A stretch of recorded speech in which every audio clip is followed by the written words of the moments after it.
السلام علیکم ناظرین، امید ہے آپ خیریت سے ہوں گے۔ آج ہم نے دو ایشوز پہ بات کرنی ہے۔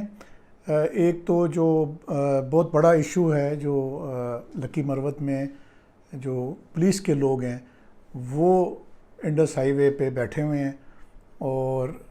وہ معاملہ جو ہے وہ کل بھی ہم نے ذکر کیا تھا، وہ ریزالو نہیں ہو رہا ایک۔ اور دوسرا آپ کو یہ بتانا تھا کہ جو پی ٹی آئی کے جو گرفتار رہنما ہیں، جن میں شیر افضل مروت اور دیگر شامل ہیں، ان کا 8 دن کا جو ریمانڈ جسمانی ہے وہ کس طریقے سے پولیس نے حاصل کیا ہے، اور اس میں کیا چیزیں کورٹ کے سامنے رکھی ہیں کہ جس پر اتنا لمبا ریمانڈ جو ہے وہ فزیکل کسٹڈی دی ہے پولیس کو کورٹ نے۔ تو پہلے جو ہے وہ ان دونوں موضوعات پہ آنے سے پہلے اس میں آپ کو ہم نے بہت زیادہ اپڈیٹس دینی ہے، خاص کر وہ جو واقعہ ہے جو لکی مروت والا۔ تو آپ نے ٹیونڈ رہنا ہے، اور آپ پلیز پہلے جو ہے نا چینل کو ضرور سبسکرائب کریں۔ ابھی بھی جو ڈیٹا شو کر رہا ہے اس میں 60% جو میرے ویورز ہیں وہ دیکھتے ہیں ویڈیو، لیکن انہوں نے سبسکرائب نہیں کیا ہوا، تو کائنڈلی سبسکرائب کریں تاکہ جو ہے ہر آنے والی ویڈیو آپ کو مل سکے۔ گھنٹی کا بٹن بھی دبائیں، اور جب اگر ویڈیو پسند آئے تو اس کو لائک اور شیئر ضرور کریں۔ تو پہلے جو ٹاپک ہے وہ ہم ڈسکس کر لیتے ہیں، جو میں نے 2 نمبر پہ بتایا ہے کہ کس طرح ریمانڈ جسمانی ملا ہے یہ پی ٹی آئی کے لوگوں کا۔ تو اس میں جو ایف آئی آر درج ہوئی ہے تھانہ سنگجانی میں، اس میں ایک الزام، اگر آپ نے لوگوں نے ایف آئی آر پڑھی ہو تو اس میں یہ بھی تھا کہ جو پولیس کا جو ایکوپمنٹ ہوتا ہے، جس میں اینٹی رائٹ کٹس ہوتی ہیں یا باقی جو انہوں نے گیئر پہنا ہوا ہوتا ہے، تو وہ بھی چھینے گئے تھے۔ تو عدالت کو تفتیشی افسر جو ہیں انہوں نے یہ بتایا کہ یہ جو ایکوپمنٹ وہاں کراؤڈ نے اور ان لوگوں نے پولیس افسروں سے چھینا ہے، اس کی ریکوری کرنی ہے۔ تو اس پر یہ جو 8 دن کا، کیونکہ میں خود بھی بڑا حیران تھا کہ بڑے سے بڑے جو کرمنلز کا بھی ہم جب ریمانڈ لینے جاتے ہیں تو بڑی دشواری پیش آتی ہے ریمانڈ جسمانی اپلائی کرنے میں اور حاصل کرنے میں۔ اچھا، اور آپ کو ساتھ ساتھ یہ بھی بتاتا چلوں کہ جو یہ ریمانڈ جسمانی کی درخواست ہے، یہ پولیس جو ہے یہ کرتی ہے 167 سی آر پی سی کے تحت، اور پھر ظاہر ہے کہ جو بھی باقی دفعات ہیں 173 ہے، اور باقی چیز دیکھ کے ساری چیزوں کو کورٹ مد نظر رکھ کے تو اس جو 167 سی آر پی سی کی اپلیکیشن ہے، اس کو وہ پھر یا الاؤ کرتے ہیں یا ڈس الاؤ کرتے ہیں، جو بھی جج صاحب کی پھر وہ صوابدید ہوتی ہے۔ اچھا، اب آتے ہیں جناب دوسرے جو اہم ترین جو ٹاپک ہے، وہ آپ کو پتہ ہے کہ لکی مروت میں نے اپنے کل والی ویڈیو میں بتایا تھا کہ وہاں پہ جو پولیس کے لوگ ہیں وہ سٹرائک پہ چلے گئے ہیں، اور وہ اپنے جو سینئرز ہیں ان کے خلاف اور ان کے کچھ مطالبات ہیں، اور ان کے اندر جو جس غلط فہمیوں کی وجہ سے یا جن چیزوں کی وجہ سے انہوں نے یہ دھرنا دیا ہوا ہے انڈس ہائی وے کے اوپر، وہ اس میں تعداد دن بدن ابھی بڑھتی جا رہی ہے، اور اس کا کوئی ابھی تک میں ویڈیو کر رہا ہوں صبح کے ٹائم پہ کوئی سلوشن نہیں نکلا۔ تو میں نے اپنے جو مختلف ذرائع ہیں وہاں بات کی ہے، لکی مروت میں، بنوں میں اور ارد گرد کے علاقوں میں، تو پتہ یہ چلا ہے کہ وہاں پولیس اور جو دوسرے جو لا انفورسمنٹ ایجنسیز ہیں، جو سسٹر ایجنسیز ہیں، ان کے درمیان میں غلط فہمیوں کی وجہ سے یہ دھرنا جو ہے یہ وقوع پذیر ہوا ہے۔ اور اس میں جو کچھ واقعات ہیں معافی چاہتا ہوں ناظرین، کچھ واقعات ایسے ہیں جن کا میں ذکر کروں گا، اور وہ اس کا بیک گراؤنڈ ہے کہ کس طریقے سے یہ ایک جو چیز ہے، یہ لاوا ہے، یہ بلڈ اپ ہوا ہے جوانوں میں، اور جو لوئر رینکس ہیں ان میں، اور ان میں ڈی پی او کا کیا رول رہا ہے، یہ بھی میں آپ کو بتاتا ہوں۔ اچھا، اس میں جو وہاں پہ میرے ذرائع ہیں وہ یہ بتاتے ہیں کہ امری گروپ نام کا ایک بہت بڑا گروپ ہے جو جوا اور قمار بازی میں اس کا کوئی ثانی نہیں ہے، لیکن بظاہر وہ لوگ جو ہے وہ ایجنسیز کے ساتھ تعاون بھی کرتے ہیں بظاہر دہشت گردوں کے خلاف. تو جو بھی نیا ڈی پی او آتا ہے وہ سب سے پہلے آگے کہتا ہے ایس ایچ او سے کہ یہ امری گروپ کو ناتھ ڈالو. اچھا جب ایس ایچ او اس کو پکڑتا ہے تو پھر جو سسٹر ایجنسیز کا پریشر آتا ہے بقول ہمارے ذرائع کے کہ جی اس کو ان لوگوں کو چھوڑ دیا جائے, پھر ان کو چھوڑ دیا جاتا ہے. اچھا اسی طریقے سے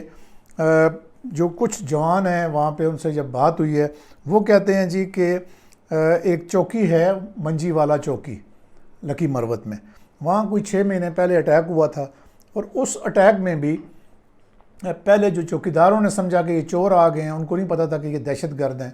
تو چوکیداروں نے ان کو انگیج کیا, پولیس بھی اٹھ گئی اور پھر مقابلہ ہوا اور وہ بھاگ گئے اپنا جو ہے 2 ویگوز اور 1 فیلڈر چھوڑ کے.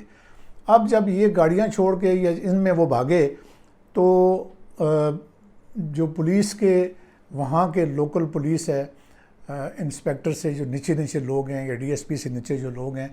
ان کا یہ مکمل یہ خیال تھا کہ جو یہاں کے دہشت گرد ہیں وہ تو بالکل اٹھائی گیر ہیں, ان کے پاس تو کچھ بھی نہیں ہے,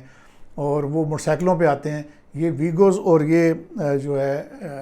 فیلڈر یہ ان کے پاس کہاں سے آئے. تو اس سے بھی ان کے جو شکوک و شبہات ہیں وہ جو جاتے ہیں کہ جی یہ ان کو کسی اور ایجنسی کی حمایت حاصل ہے. اچھا اس کے بعد یہ اس میں ایک ویڈیو میں آپ کو ہم دکھائیں گے, اس میں ایک سی ٹی ڈی کے انسپیکٹر ہیں حیدر. اب یہ آج کل جو ہیں یہ ڈسمسڈ ہیں سروس سے, تو انہوں نے کچھ وہ شاید کوئی انہوں نے پہلے کوئی کسی ملیٹنٹ کو اٹھایا تھا اور اس کو انہوں نے اپنے کسی سیف ہاؤس میں رکھا ہوا تھا, اور پھر وہ ایجنسیز کی نشاندہی پہ بیلف پڑا بقول ان کے انسپیکٹر حیدر کے جو ذرائع ہیں اور ان کے اپنے, کہ اس بیلف نے وہ جو ملیٹنٹ تھا اس کو ان کی کسٹڈی سے ریکور کرایا, اور اس کے اوپر پھر 365A کا یعنی اغوا برائے تاوان کا ایف آئی آر ہوا اس انسپیکٹر پہ, اور اس بنا پہ آئی جی صاحب نے اس انسپیکٹر کو محکمے سے ڈسمس کر دیا. اب یہ اچھا پھر اس کے بعد کوئی ایک واقعہ اور ہوتا ہے کہ جس میں ایک کمیشنڈ آفیسر ہے سب انسپیکٹر ہے شفقت, اور کافی مشہور و معروف ہے, وہ لکی مروت کا ایک گاؤں ہے ابا خیل, وہاں کا وہ رہنے والا ہے. اب اس کے اوپر بھی یعنی وہاں اس کے گاؤں کے جو 2 ملیٹنٹ جو پہلے افغانستان تھے وہاں سے واپس آئے, اور انہوں نے مخبری کی کہ اس گاؤں میں ابا خیل کا یہ فلانا جو سب انسپیکٹر ہے شفقت یہ بڑا مشہور ہے. تو جو گاؤں کے لوگ ہیں ابا خیل کے وہ یہ کہتے ہیں کہ اس کے اوپر افغانستان سے 2 لوگ آئے, وہ گاؤں میں بچانے گئے یعنی ٹارگٹ کلنگ کرنے کے لیے آئے. تو گاؤں کے لوگوں نے جو ہے اپنے پہرے شہرے وہ تیز کر دیے, وہ دیکھے گئے جب ان پہرے داروں میں شفقت کے 2 بھائی بھی تھے, اور فائنلی جب ان لوگوں سے گاؤں کے لوگوں کا مقابلہ ہوا تو شفقت کے 2 بھائی شہید ہو گئے. اچھا جب وہ شہید ہوئے یہ بالکل یہ ابھی 1 ہفتہ یا چند دن پہلے کی بات ہے. جو پچھلے واقعات ہیں جو میں نے امری گروپ کا بتایا ہے وہ کوئی 6 مہینے سے اور اس طرح سے یہ معاملہ چلتا آ رہا ہے. اب جب یہ شفقت کے دونوں بھائی شہید ہوئے تو جو یعنی ان میں سے ایک جو ہے وہ کانسٹیبل ہے کسی اور ڈسٹرکٹ میں جاب کرتا ہے, وہ چھٹی آیا ہوا تھا, ٹھیک ہے. اچھا اب اس کی شہادت کے اوپر ان دونوں کی پولیس لائن میں جتنے بھی جو لوگ تھے پولیس کے وہ ہمدردی کے طور پہ اکٹھے ہو گئے ان کے جنازے کے لیے, اور ایک سب سے ہائیسٹ رینک کا جو افسر ان کے ساتھ تعزیت کرنے کے لیے آیا وہ انسپیکٹر رینک کے کوئی افسر تھے, آر آئی ہوں گے یا کوئی ہوں گے, لیکن ڈی پی او صاحب کے بارے میں پتہ چلا ہے کہ ان کو اس سارے واقعے کی خبر ہو گئی کہ 2 شہادتیں ہوئی ہیں, دہشت گردوں کا حملہ ہوا ہے, اور گاؤں کے لوگوں نے خود اپنے سیلف ڈیفنس کیا ہے, اور اس میں ہمارے ایک جو شفقت ہے وہ تو بچ گیا لیکن اس کا بھائی شہید ہو گیا جو پولیس افسر, اور دوسرا بھی وہ جو ہیں الیجڈلی جو یہ ڈی پی او صاحب ہیں تیمور خان صاحب, یہ ایکسرسائز کرتے رہے جم میں, اور 3 گھنٹے کے بعد وہ موقع پہ پھر بھی نہیں گئے, بلکہ جو یہ پولیس کے لوگ ہیں یہ کہتے ہیں کہ وہ پھر صرف تھانے تک گئے, اور نہ ہی ان سے کوئی انہوں نے اظہار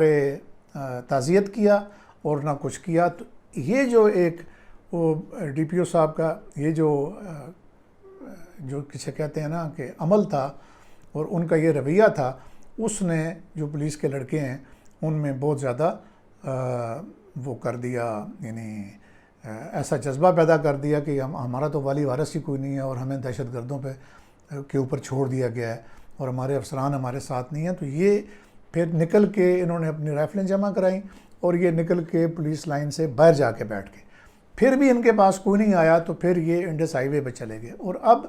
اس کی سچویشن یہ ہے کہ اس میں وہ ظاہر ہے سوشل میڈیا یوز ہو رہا ہے اور اس میں وہ لوگوں کو بلا رہے ہیں، ارد گرد کے لوگوں کو، بنوں سے اور باقی جو ڈسٹرکٹس ہیں ان سے. تو ان میں سے ایک دکا لوگ آ بھی رہے ہیں، لیکن وہاں پہ جو مقامی لوگ ہیں، قبائل ہیں، وہ ان کے ساتھ مل رہے ہیں. اس میں جو ایک امن غواڑو کمیٹی ہے وہ بھی اس میں، جس کو ایک ہیڈ ماسٹر صاحب ہیں وہ اس کو ہیڈ کر رہے ہیں، تو وہ بھی اس میں شامل ہو گئے ہیں. اور جو پی ٹی ایم جو ہے وہ بھی اس میں، جو پشتون تحفظ موومنٹ والے، وہ بھی اب اس دھرنے میں ان کے ساتھ شامل ہو گئے ہیں. اور جو بھی باقی لوگ جو شہید ہوئے ہیں دہشت گردوں کے ہاتھوں سے، ان کی فیملیز بھی اس میں آ گئی ہیں. اب اس میں جو وہاں کے جو اپنے مقامی ڈی پی او ہیں یا مقامی کوئی جو بھی آر پی او صاحب ہیں، وہ میرا خیال ہے نہ نزدیک جا سکتے ہیں نہ وہ گئے ہیں. ابھی 3-4 ہزار لوگ ہیں. اور رات گئے تک یہ پتہ چلا ہے کہ جو پہلے یہاں پہ آر پی او تھے قاسم خان صاحب، شاید وہ ابھی پشاور سے وہ آئے ہیں، انہوں نے کوئی بات چیت کی ہے اب، لیکن اس میں کوئی کامیابی حاصل نہیں ہوئی ہے. تو ہم امید کرتے ہیں کہ یہ جو غلط فہمیاں پیدا ہو جاتی ہیں، کیونکہ پولیس کی ورکنگ میں اور جو سسٹر ایجنسیز کی ورکنگ ہوتی ہے اس میں فرق ہوتا ہے. تو لیکن اس فرق کو جو لیڈرشپ ہوتی ہے، جو وہاں ڈی پی ہوتا ہے، جو آر پی او ہوتا ہے، وہ اس کو برج کرتے ہیں تاکہ جو دونوں ایجنسیز ہیں ان میں، ان کے جو نیچے والا عملہ ہے ان میں کوئی ایسی رفٹ نہ پیدا ہو کام کے دوران. کیوں کہ ہر ایک کا جو کام کا طریقہ کار ہے، اپروچ دونوں کی ایک جیسی ہو سکتی ہے کہ دہشت گردی کے خلاف کام کرنا ہے، لیکن اسٹریٹجی جو ہے وہ مختلف ہو سکتی ہے. اس میں بہت سارے ان کو شکوک و شبہات ہیں، جس میں پیچھے ایک جو اقبال خان ان کے ایک ڈی ایس پی ہیں، وہ کسی 3 گاڑیاں تھیں جو اے پی سیز ہوتی ہیں، ان میں سے یعنی کہتے ہیں کہ جی ان کو وائرلیس پہ پہلے پوچھا گیا کہ اس کی لوکیشن کدھر ہے، تو وہ لوکیشن بھی کسی طریقے سے دہشت گردوں کو پہنچی تو انہوں نے ٹارگیٹڈ حملہ کیا. میں سمجھتا ہوں کہ یہ ساری چیزیں جو ہیں یہ ایک محض اتفاقات بھی ہو سکتے ہیں اور بے حسی بھی ہو سکتی ہے سینئر لیول کے پولیس افسران کی.